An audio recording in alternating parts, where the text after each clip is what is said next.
So hello, everyone. Good afternoon, and welcome to this Datalab workshop, Introduction to Data Sourcing, aka Data Sorcery. My name is Ryan Wallace, and I'm the GIS and Data Science Librarian here at WashU.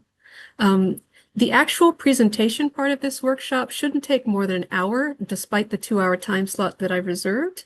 So that should leave us with plenty of time at the end for answering questions or demoing certain sources if you're interested in that.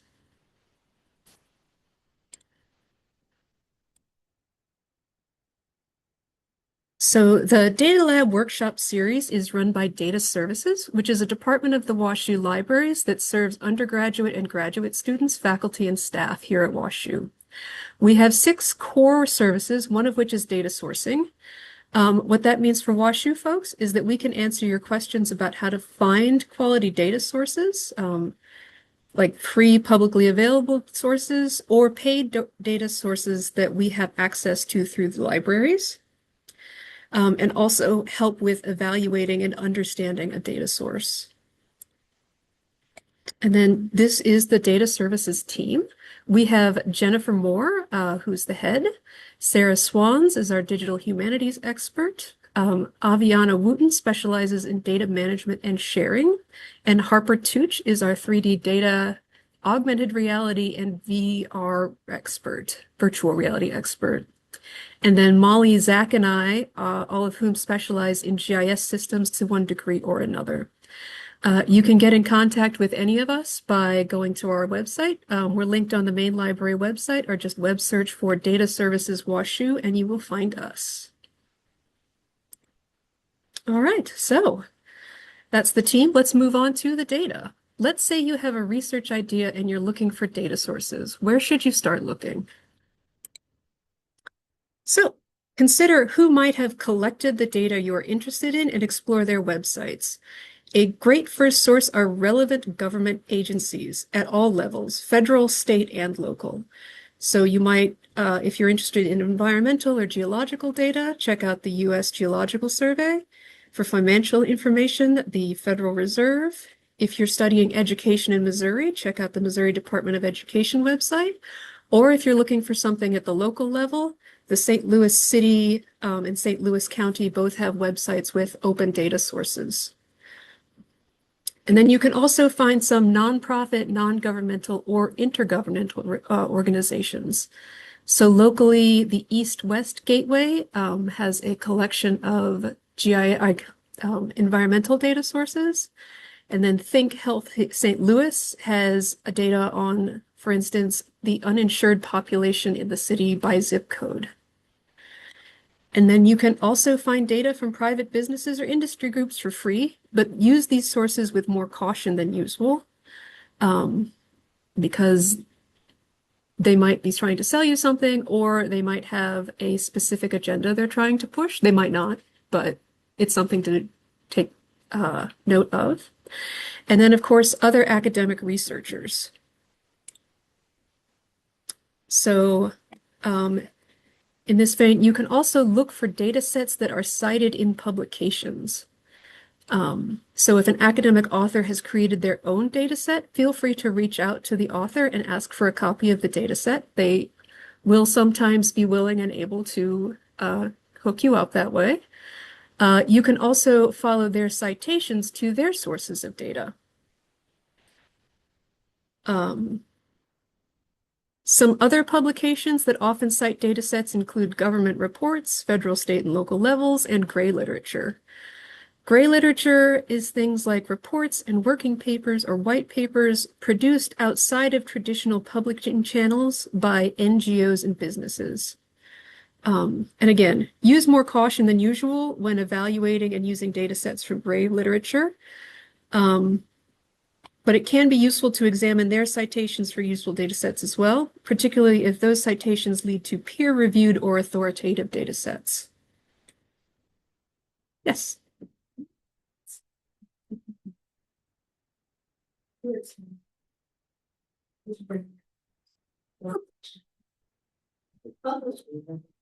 Sometimes it's, I think it's from other. Sure.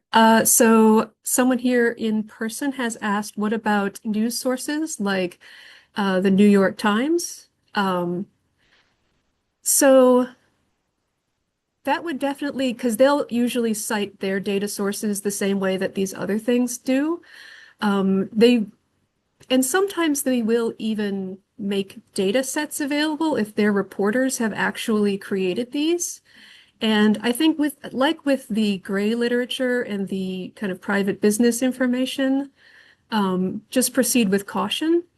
Some sources are a lot more reputable than others, and some sources have either an agenda or they're just not data scientists, and their data set might be skewed in some way, not maybe not even like deliberately, but like they just might not have known where to look. So like they've collected the easy to find data rather than like a comprehensive data. But it is a source to consider, yes. All right.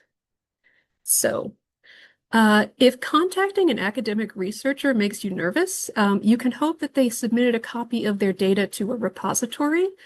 Um, these repositories collect, manage, and preserve data sets for the long term. And then you can also use aggregators, which harvest information from multiple databases, repositories, or institutions to make data sets easier to find. Examples of these aggregators include Google's dataset search or data.gov. So why don't we take a look at data.gov? So data.gov is a catalog of practically any government data set that they are making publicly available. So if a government agency has made a data set, it will probably be in here somewhere. Um, so at any federal level, and then some local and state governments will also publish data here. The advantages are that it's a clear, clean interface with clearly labeled data types. But because there's so much here, it can be difficult to sift through it. This is an issue that you might find in any aggregator, to be honest.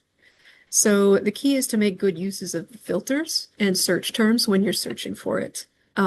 Uh, does anybody have a subject that might be interested in pursuing? So nobody said anything. So let's say I'm interested in the highway system.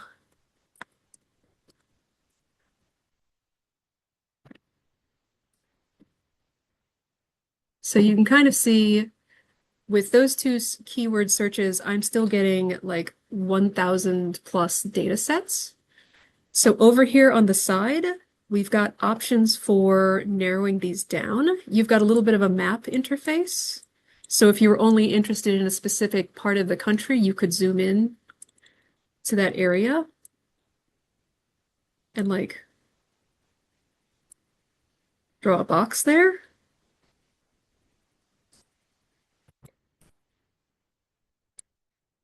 And that's going to narrow it down only to data sets that cover that specific geographical area, which is probably a lot of national stuff. Um, you can also limit it by these topics. You can limit it to data. So uh, this is a lot of like GIS data. There's no other data set type here. Tags are a bit of a free form thing. Whoever entered these into the database assigned some kind of tag to this.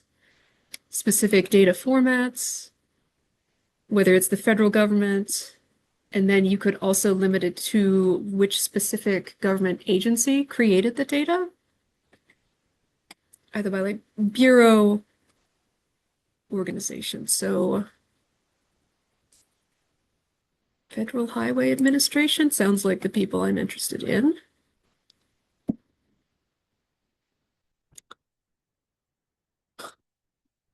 Oh, wow. So I could get highway performance monitoring system sample data from the year 1999. You can go down here and see um, metadata. Usually these will have some kind of information about what is in the information, and we call that metadata. Um, there is a way to filter by recency, I believe. At least I would hope there is.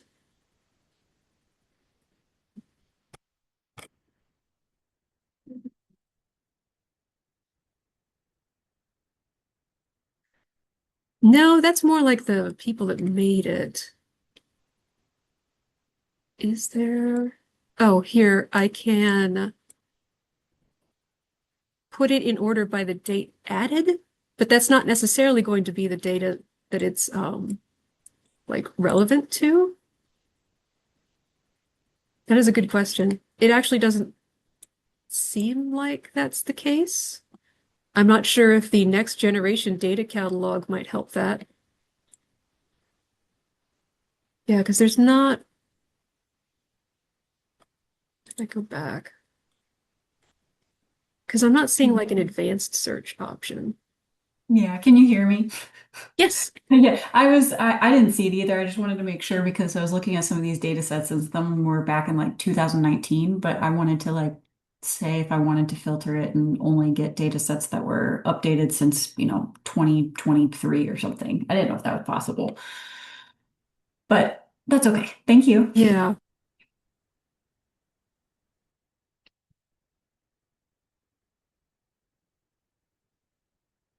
So the answer, I think, is not easily.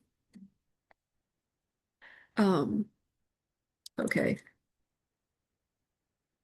But that's data.gov. Essentially, if you can think of some data that's created by the government, it's probably in here somewhere.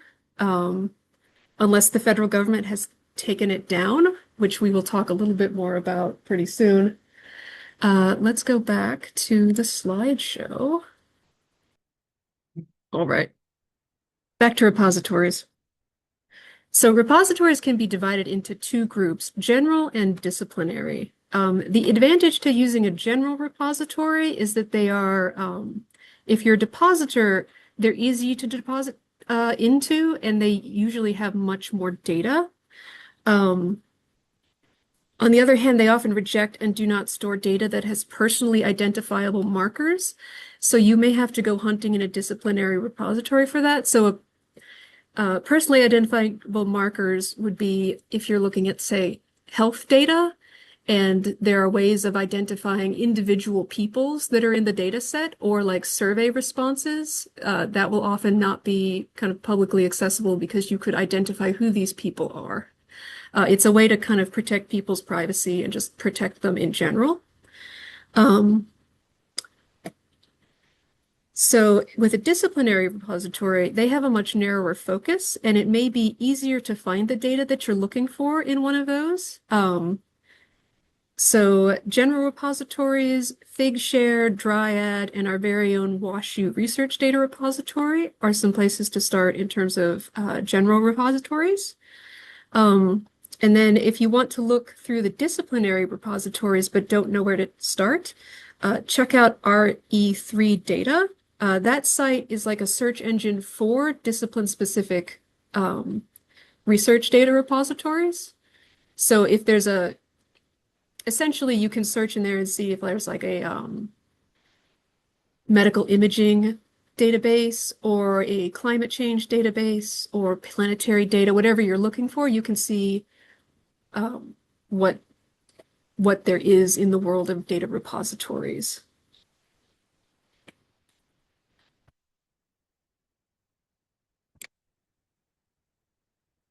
And then if you're feeling overwhelmed with all these options and don't know where to start, speaking with a WashU subject librarian could help you narrow down some potential avenues.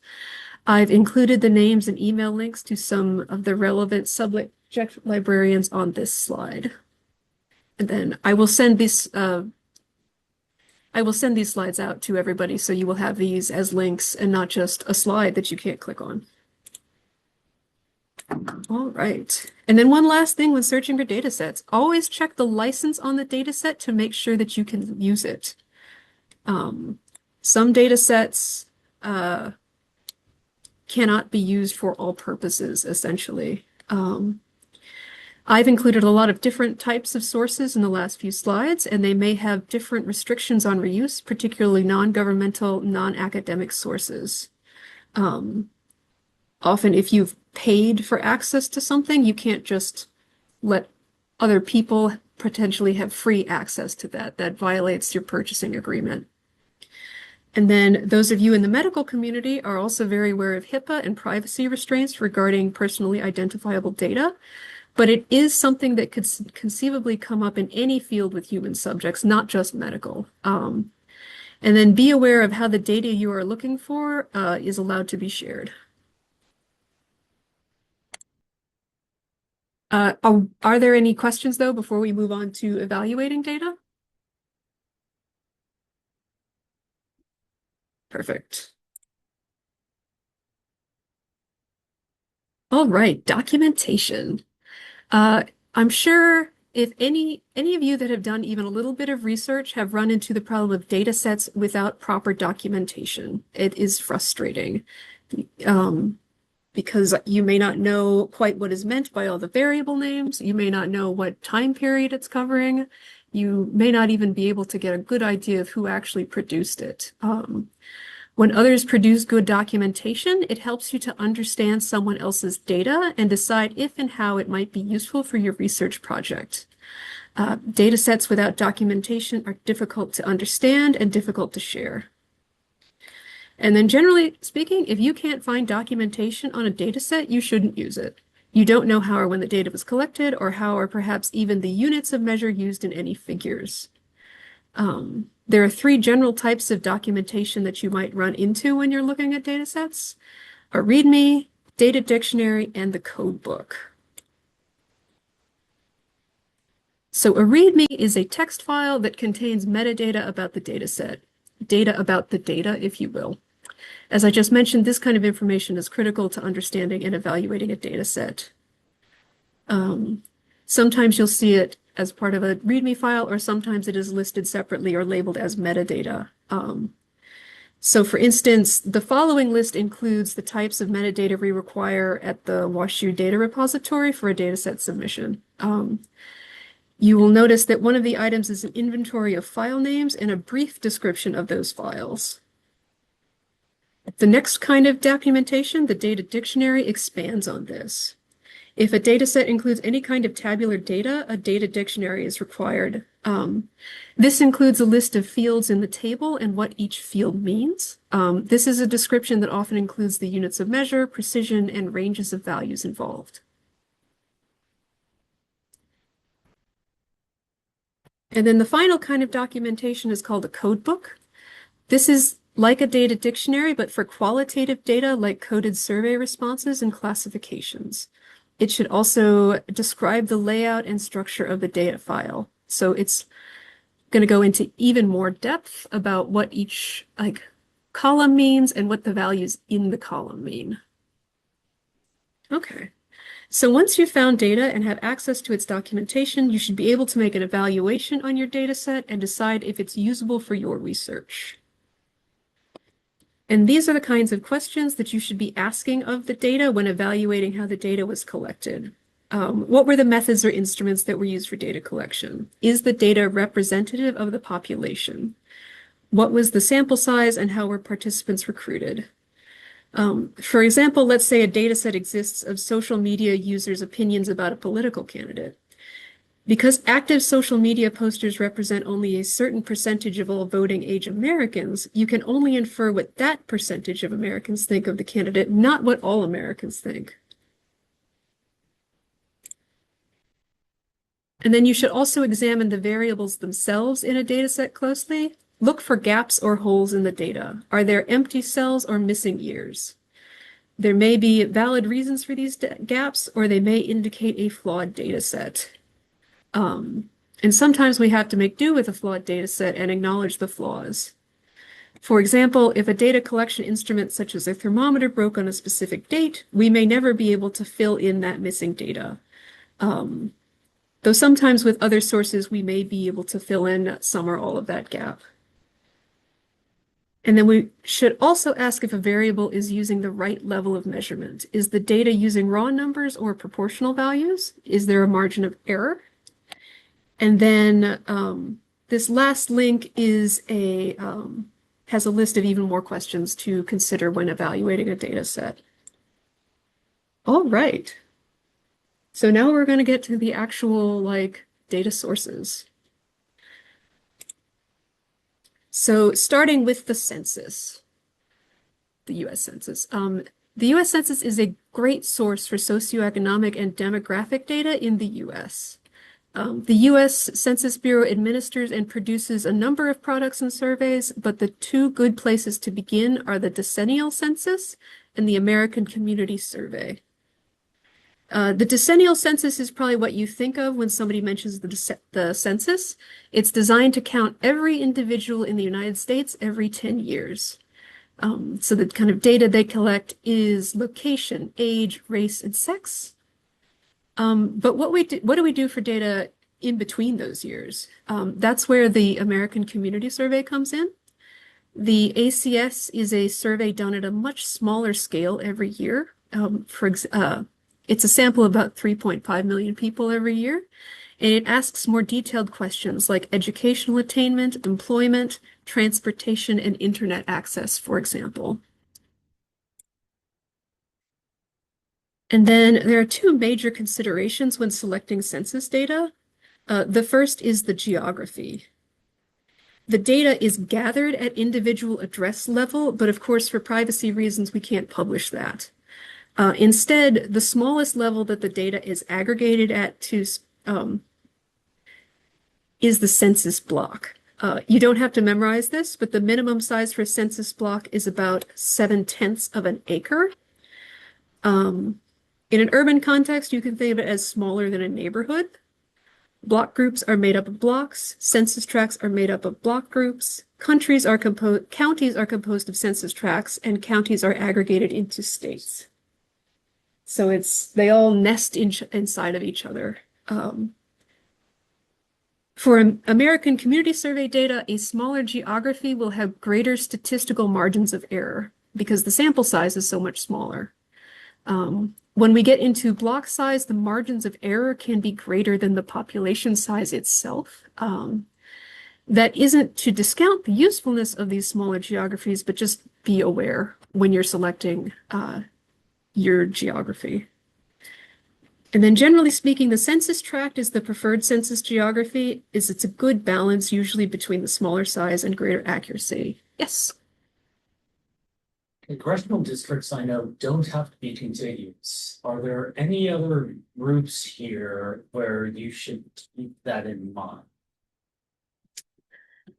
So the question was like, congressional districts don't have to be contiguous, like they don't have to like.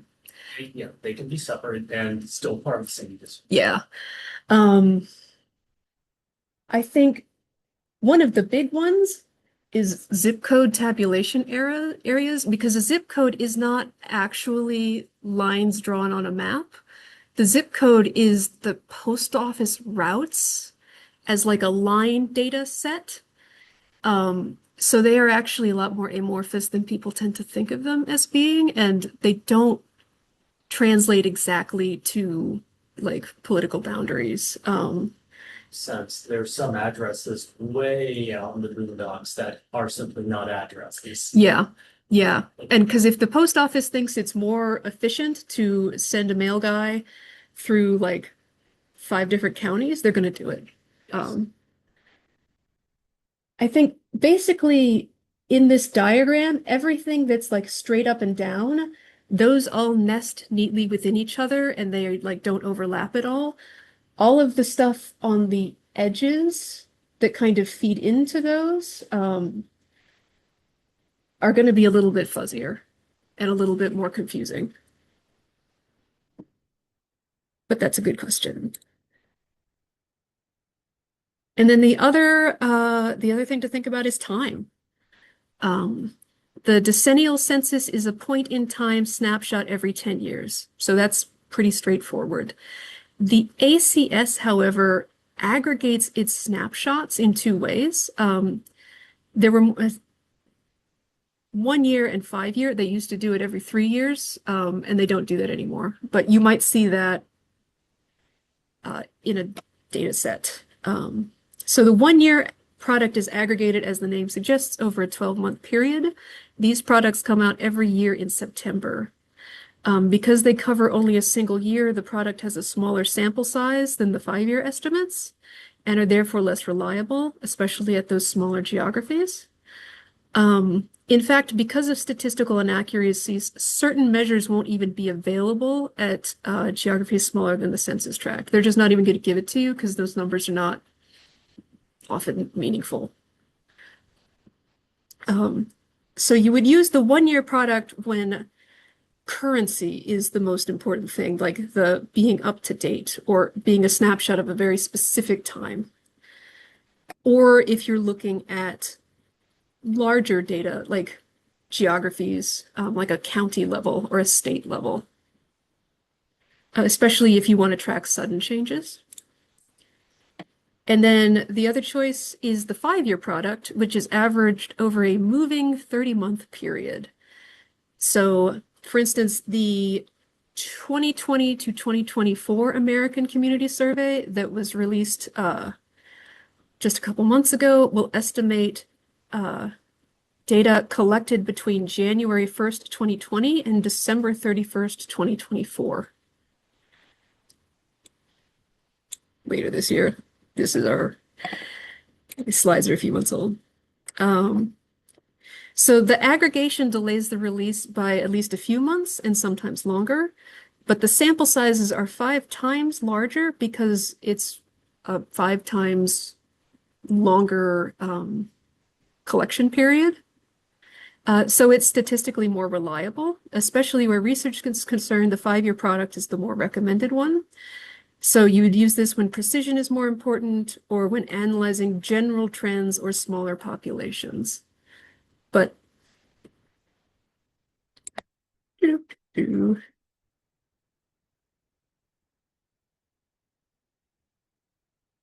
then some other considerations. Why does this matter? If you're just looking at a single year, it really doesn't. Pick your 5 year census tract and have at it. But especially if you are looking at data over time, you need to make sure that your products match up and you are measuring the same thing over time. So you don't want to mix a 5 year and a 1 year data set because they do not quite translate exactly. And then another consideration is that the geographies change over time. Census blocks are added and divided as the population migrates and grows. And then the survey questions asked change. So for instance, the 1950 census counted rail cars as a living arrangement in the same way we now consider apartments or single-family homes. And then you must consider that the census and the ACS have always historically undercounted populations of young children, people of color, rural residents, and low-income households at higher rates than other populations. And then other low response groups include frequent movers, foreign-born populations, folks with lower educational attainment, and just in general, people who are distrustful of authority.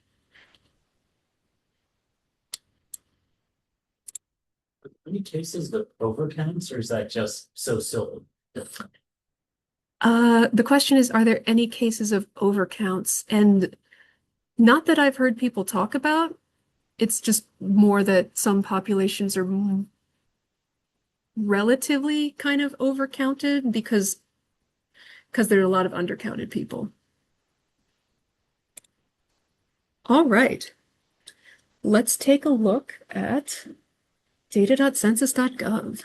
The last time I did this, it was in the middle of the government shutdown and we couldn't actually use it because it was broken. But it is working this time.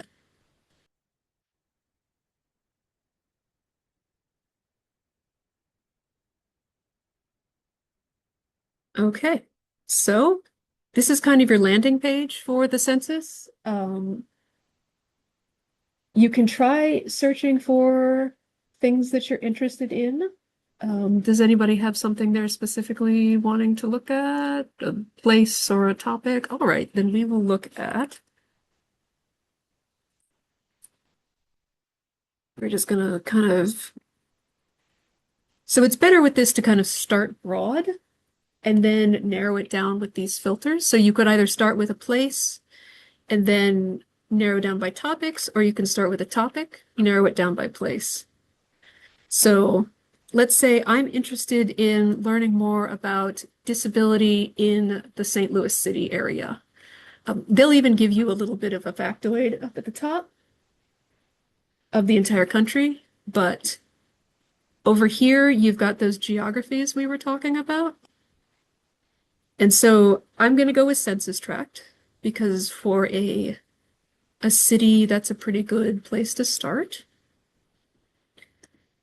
And then they will give you a list to pick from. You could certainly look at every census tract within the United States, but that's an absolutely enormous amount of data, so we're not going to do that. Scroll down to Missouri, scroll down to the county. If you are doing research in St. Louis, this is a specific idiosyncrasy of this list, is that if you go to the S's, you will see St. Louis County. St. Louis City is at the bottom of the list. They are two separate entities. And if you, I don't know why anyone would select only one census tract, but you could do that here. But I'm going to say all census tracts within St. Louis. Oh yeah, I don't know why they don't capitalize city either.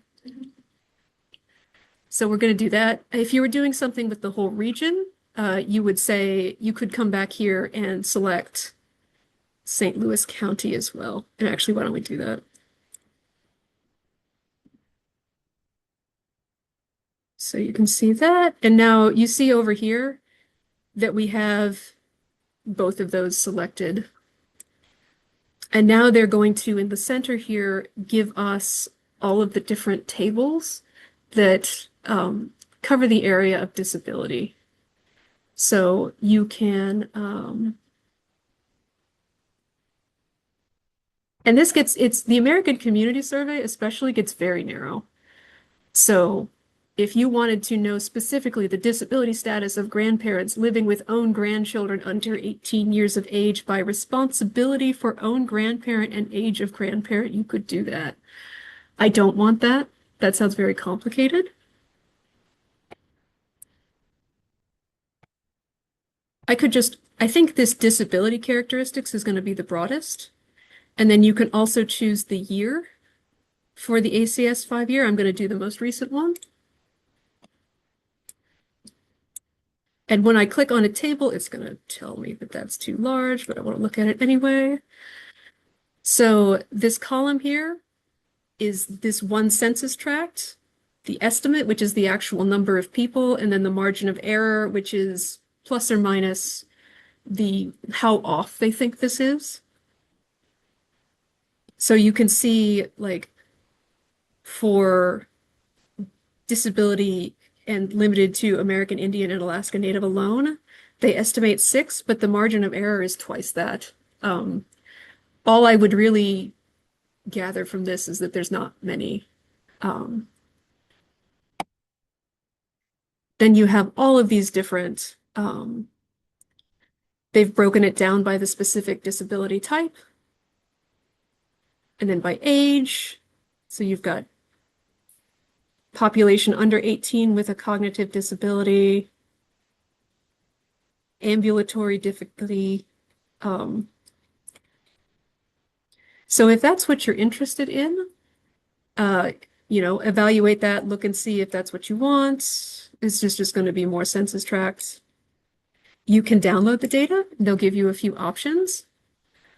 The presentation ready Excel format kind of makes sense if you are looking at a small number of variables or a small number, because you're not going to put a couple hundred lines of data in the Excel, but we can look at it.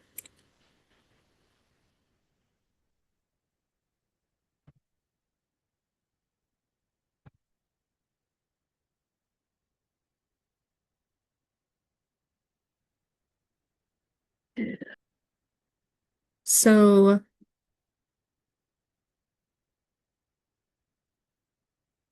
That's what that would look like. You've got one page that gives you a lot of the metadata, and then a second page that's got all the data. And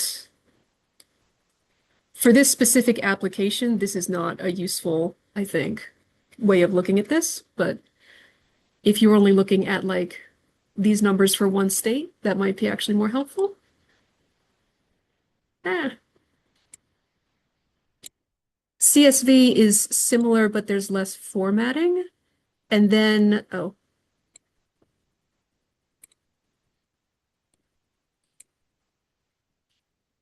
and then if you, the zip is kind of handy if you're going to be using this in another like computer program. Like if you have a statistical analysis software or GIS, you would want to do zip. It includes not just it includes a table of data that's kind of formatted so that it can be read in by another computer program, and then it's got several other files like a README and a data dictionary that will help you read that file like yourself. Um, but these all just look like spreadsheets. For CSVs, are there other specific, either CSV specific formats as in types of, say, quoting to, or, other kinds of delimiting? Or are there various like character sets that you would know you'd need to deal with? Because like, even though you think you're dealing with a CSV, there's oftentimes a lot of different things that you need to be aware of. Yeah. I don't have a ton of experience with the CSVs. I almost always do the zip because I'm almost always GIS, but it's definitely something to be thinking about when you, But this, the zip contains CSVs, and so you would know if there's some error with reading it because. yeah, So it sounds like there's some sort of a standard. yeah. Um, we're talking about kind of the CSV formats and kind of difficulties in having those read into other programs. Um, yeah, it's very standardized, and they are designing these to be as like useful to researchers as possible. So they're going to minimize difficulties as much as they can. Um, but I was actually, so that's all of this. There is another way of accessing the census data that may actually be a little bit more user-friendly. It's a WashU subscription product, but that's the second demo. I'm not going to bring the slideshow back up to show you the screen that says Social Explorer demo, but please like take that as read. If you go to library.washu.edu, and because this is a subscription process or product, we want to go through the library's website so that it knows that you're with WashU. I think it, all right. Database Finder.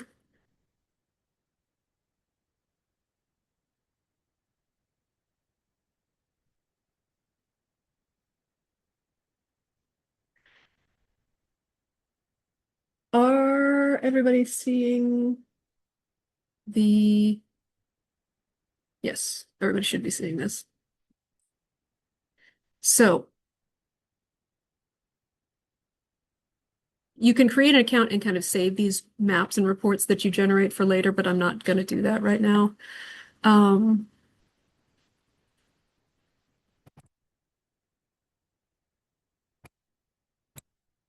why-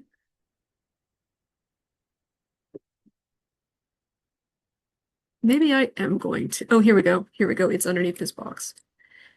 So you have a choice between exploring this in a map format or exploring it in a data format similar to the census website. I'm going to show you the map because I love maps. So there's a tour that you can feel free to look at. Um, so it's going to start off showing you the whole country and the population density per square mile.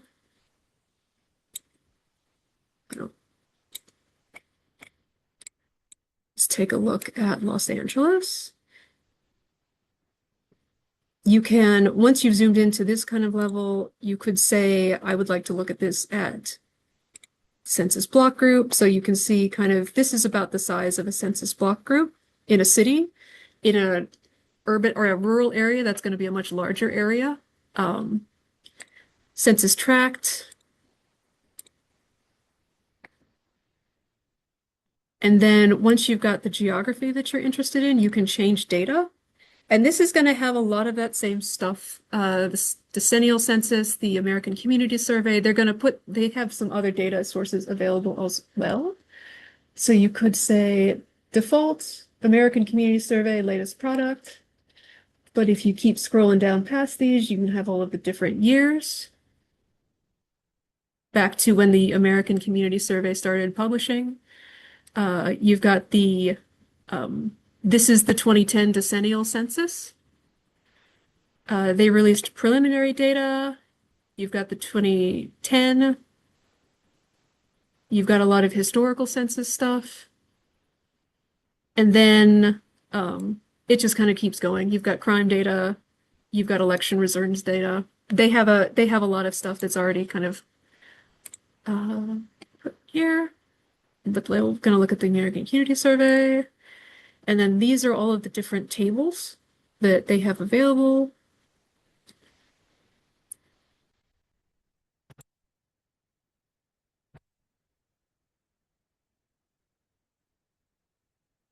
So these are all of the numbers for how many households where the householder is between 15 and 24 years of age. And then you can adjust that depending on what you're interested in. And you can actually kind of download, if you've got a map that you've created, you can download an image of that map to include it as like a figure in a report. If you're logged into your account, which is a free thing, you can save this map for later. So I find this, especially if you just need the answer to one question and don't need an entire data set, that's pretty handy. But you can also build reports.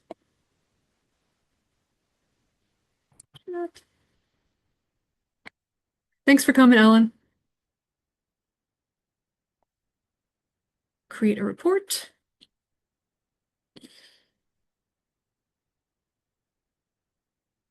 So you first choose the census product that you're interested in, and then add geographies. This is kind of the same thing that we were doing before. I'm interested in census tracts. I'm interested in Missouri.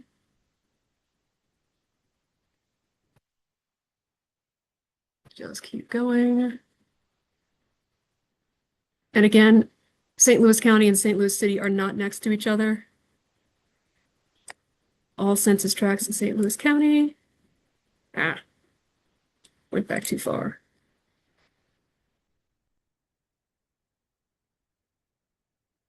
Straight to the bottom. Add that. So we've got those there. Next step. And then the nice thing that I kind of like about Social Explorer is that they actually have like sets of tables that are grouped together by topic. So instead of having to go through and find all of the things like for demographic information that you might be interested, employment information, they've kind of pulled out the commonly most used like employment, unemployment, the essentials is kind of the basic demographic stuff. If you're interested specifically in foreign born and place of birth, they've pulled together a lot of those.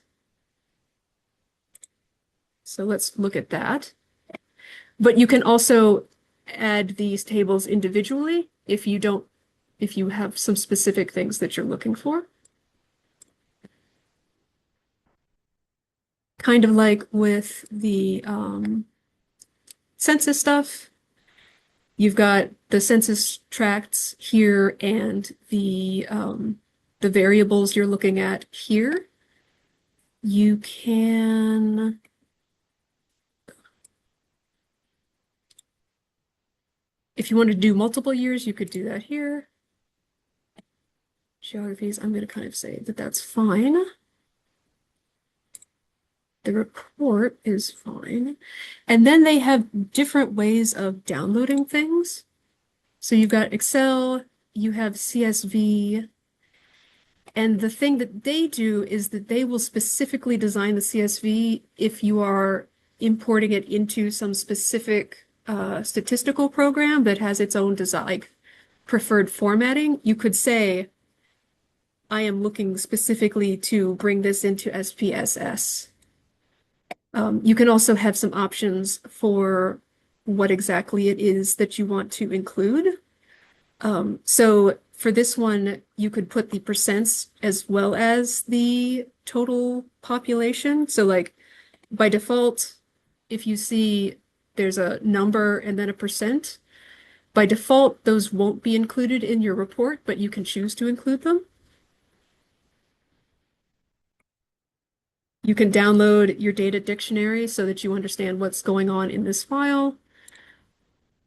This is way too much for a PDF. But these more powerful download options are one of the reasons that I really like Social Explorer's options. Um, there's, I'm not going to download it, but right. So instead of a CSV, you could do a tab delimited file, which Stata users would probably want to do instead of a CSV.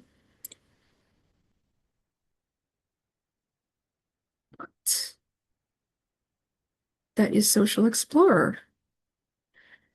Now let's wander our way back to the slideshow. Any questions on that? Yeah, both of these take some getting used to.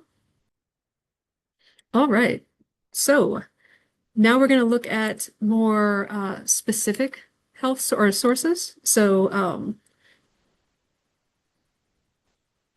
this says continued. All right, I don't know where health one went. We get people looking for things about the social determinants of health. So we've got some health-related stuff here. Economic data, the Fed is a good place to look. They have a specific site for data, the economic census. So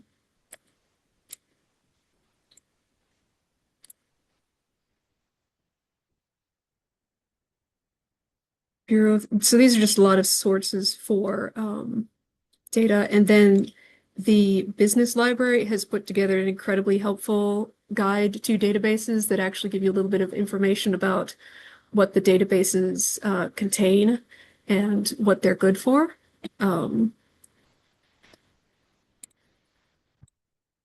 Paid, and then we also have some paid sources. Again, these are WashU Library subscription products. Social Explorer, we looked at that. Data Axle is super helpful because it can give you like a list of every business that's like a specific sort. Like if you wanted every restaurant in a specific zip code, you could go to this site, say that, like this is the zip code, this is the business industry that I want, and they will give you a list of all of those current businesses. And for a lot of them, they will even have what size the business is the owner like a woman or like racial minority. They've got some tracking for like, is this the top level company or is this a company that exists underneath another company? It's super helpful if you're doing any kind of like business stuff. And then those are also quite useful. All right, so environmental sources, the USGS, US Geological Survey, great for the natural world. And this is what I was kind of talking about with the government has started taking down a lot of data. There was a Homeland Infrastructure Foundation level data portal that had a ton of very useful information about US infrastructure. Uh, well, yeah. Um, all of that stuff, highways, hospitals, power plants, and that was taken down by the Department of Homeland Security for being a little too helpful, I guess.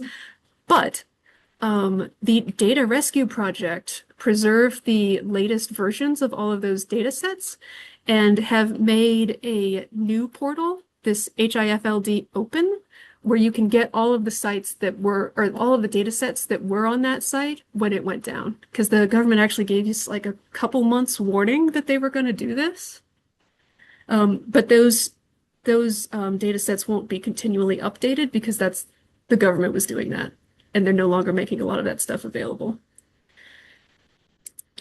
And yeah, like I said, last time we did this, the census site simply wasn't working because presumably whoever's job it was to fix it when it broke, was on a furlough. And there's a lot, these are just some like helpful things. And then GIS, we have a whole LibGuide full of links to various GIS data sources. Esri's Living Atlas of the World is a super helpful site for GIS data sets that are authoritative and up to date, and that's the last thing I'm going to show you kind of. Esri's Business Analyst, so that data axle that you could run all of those business things, those are actually also available through this Esri product. So if you're doing something about like a business site, it's already integrated in with GIS. And then locally, MISDIS, which is the Missouri GIS Spatial Clearinghouse, and the Illinois Geospatial Data Clearinghouse are the places I would go for Missouri and Illinois level data. So let's take a look very quickly at Esri's Living Atlas. And I'm including this because it has that census data in it as well. So I'm going to search.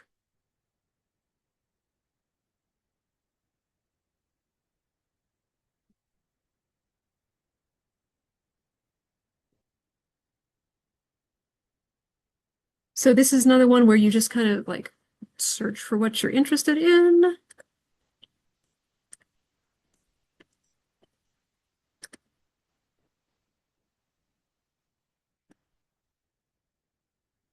Wow.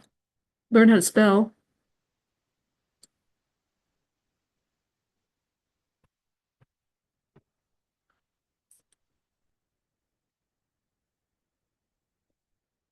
There we go.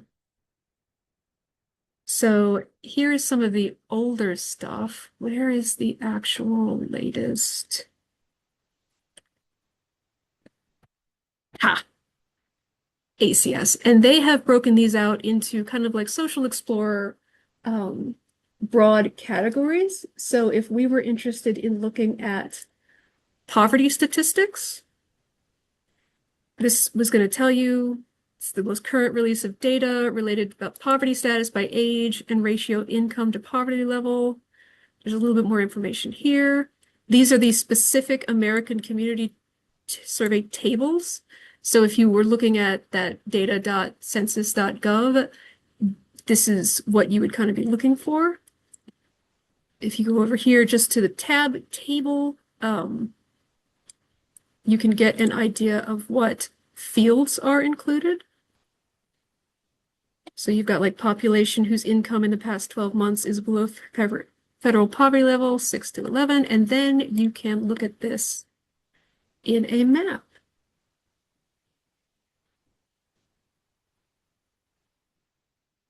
And as you zoom in, it's going to get more and more detailed. You'll get these smaller census until you can see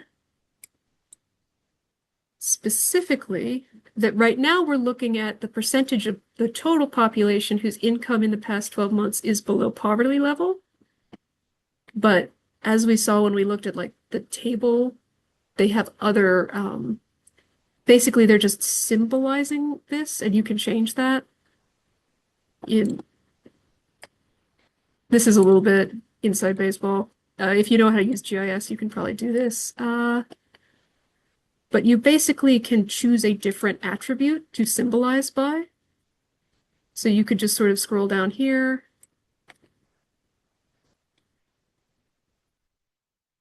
And this is just different populations.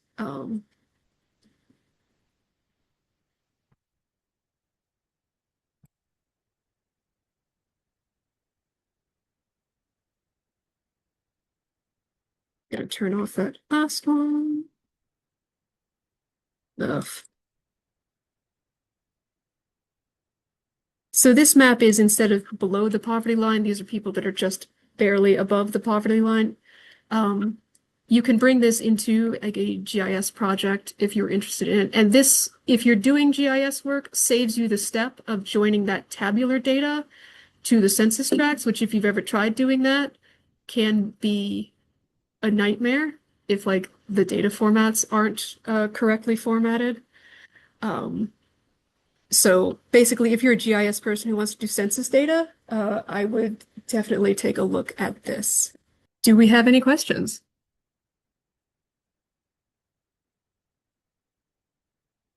We don't have to. Oh, Aviana? Um, Okay. Aviana's question was, are there sites where international researchers coordinate or governmental bodies? And the answer is yes. The UN has several pages where they coordinate data sharing. Some like it's going to be like subsets of countries. Like there's nothing that has like all countries. But yeah, like the EU will do a lot of data sharing sites.